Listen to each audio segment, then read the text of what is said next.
So everyone, welcome back. We have finished our first week of puff pastry. Now we're going to start to move into cookies. So we're going to start with, one of the most popular cookies that there are when we start to do these different categories, and this is called a butter cookie. Butter cookies are the ones that, you buy at the bake shop. They're usually sold by the pound and sometimes can go up to about $12 a pound. So butter cookies are a great money maker. But let's talk about our ingredients first. The first we have is a combination of butter and margarine. And we're gonna have a little bit of shortening in there too. Our sugar for butter cookies is because we don't want them to spread, we want them to hold the shape that we pipe them in. You learned from the PowerPoint that powdered sugar decreases spread. So we have powdered sugar in here instead of granulated sugar. We have a small amount of bread flour. This bread flour is actually going to absorb the moisture in the butter because we're going to whip this for so long. Sometimes the moisture can start to bleed out and separate out. So we put a little bit of bread flour in when we're whipping the fat and the sugar, and that just keeps the butter stable. We're going to have a couple eggs. Eggs are here obviously for binding. It's protein coagulation. We have salt and vanilla for flavor. And these ingredients, what we have here in front of us, these are actually going to whip for about 15 minutes, and then we're going to add some bread flour to tighten it. A good butter cookie, when it goes into your mouth, it should just melt in your mouth, and that's because of all the aeration. But we learned in lecture, the more you aerate a cookie batter, the more it's going to spread. So instead of using an all-purpose or a cake flour, we need to use the bread flour. So when that is stirred in, it tightens the gluten. I still get a nice airy melt in your mouth sensation because of all the aeration, but the bread flour tightens it. So I'm just going to set up the computer and then I'll start the mixing of it so you can see how we're going to mix these butter cookies. Now these butter cookies are done by the creamy method really, but then we're going to over aerate them. So with creamy method, remember we should have the paddle on, and the batter becomes quite thick, and that's why we don't want to use the whip because we don't want to break the whip. So first thing in my machine is my shortening, and then I have my butter blend. Now you're probably wondering, why do they call it a butter cookie when it's not all butter? It's just that the majority of it is a butter type product, and that's why we can advertise it as a butter cookie. I'm going to put this on low just to start to break up the fats. My flour is going to go in, and remember this flour is here to absorb any moisture in the butter and the shortening that might want to come out. I'm going to add my powdered sugar. Remember, powdered sugar is here to keep the product in the pipeable stage, because if you remember, butter cookies are in the piped category. It's not a drop cookie. So piped or bagged is the name of these cookies. I'm going to turn this up, and I'm going to let this go for about 30 seconds, and I'm going to stop and scrape the machine.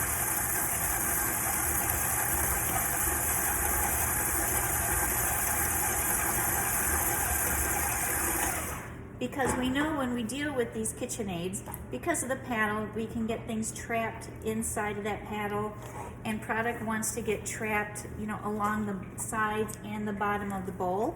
So I'm just going to scrape this, and my bowl is going to go up again, and you're going to see me now add the eggs, the salt, and the vanilla, and then we're going to whip this. I'm going to go up to speed 8 for about 12 to 15 minutes until it looks like buttercream.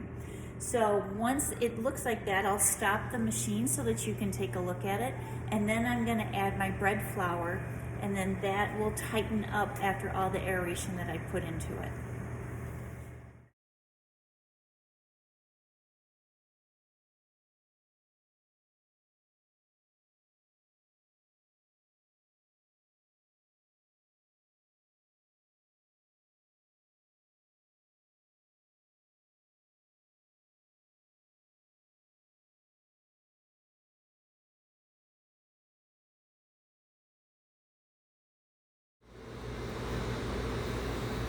So I'm nicely aerated. Let's take a look at this. Yes, I did photobomb right in the middle of the whipping. So I've got this good. See, it looks just like buttercream. So now what I want to do is tighten this. So you're going to see me put this on low. And now I'm just going to add my bread flour. And then this will counteract all that whipping that we did so that the cookies don't spread. Because that's the thing about a bagged cookie or a piped cookie, we want it to go ahead and hold its shape. I'm going to mix this bread flour in for just 1 minute, and then you'll see me load a pastry bag. I have just a 1/2 inch writing tip on there, and then we're going to pipe some shapes, and I'll show you some finished butter cookies. I'm ready to start to pipe. So you can see I have my writing tip in, and this is actually too much in the bag for my hand to actually handle. My hand will start to cramp. So I'm just going to pinch it, and just what my fingers can grip, I'm going to twist the bag, and then this is how I'm going to squeeze.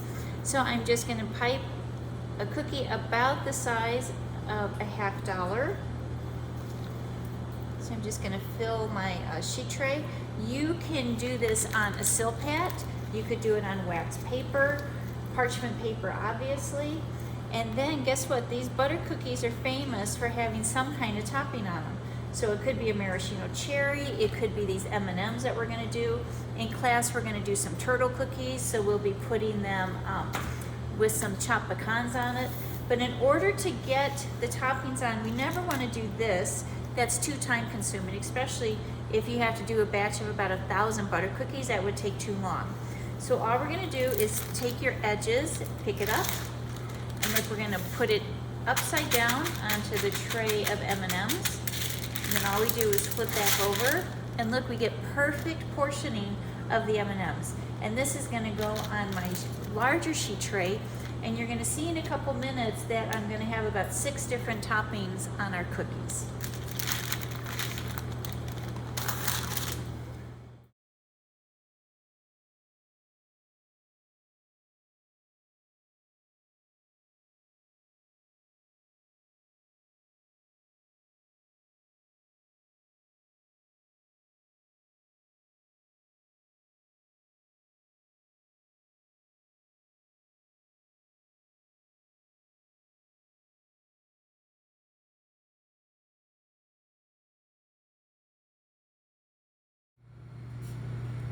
So here are our butter cookies right before they go into the oven. So you can see I did some round ones. I did them with the M&Ms. I did some with Halloween sprinkles. I showed you I'm making some with colored sugar. I put some whole pecans on there so we can do some turtle ones. And then these ones are called fingers, and these will flatten out just like a Milano, and so these are going to turn into sandwich cookies. So I'm going to actually put my oven on to 375, and I'm going to bake these guys. They're going to bake for about 8 to 10 minutes. The edge of them are going to be light brown.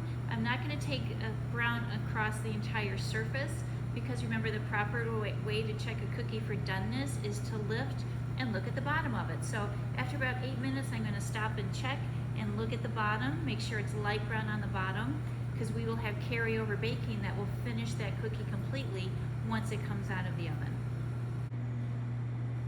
So I finished up the butter cookies, and here's what they look like. So you can see these guys I just baked off. The turtle ones, I went ahead and put some caramel and then chocolate on the top of them. And then the long ones that you saw, I went ahead and sandwiched those. So these have mint white chocolate in them, so it's like a mint Milano. And the back ones have some raspberry jam and white chocolate dipping. So you can see butter cookies are complete. They look beautiful. And again, these normally sell by the pound. And again, the nice thing is the shelf life is a couple weeks on these cookies. When I was at the hotel, we would have to make about 2,000 once a week. So we would just go ahead and make them. I mean, it was an all-day process. It took one person all day. And then we would just put a sheet rack over them, and then they would just hold, and the service staff would come and grab them whenever they needed them. So again, this is the classic butter cookie that we'll be making in class.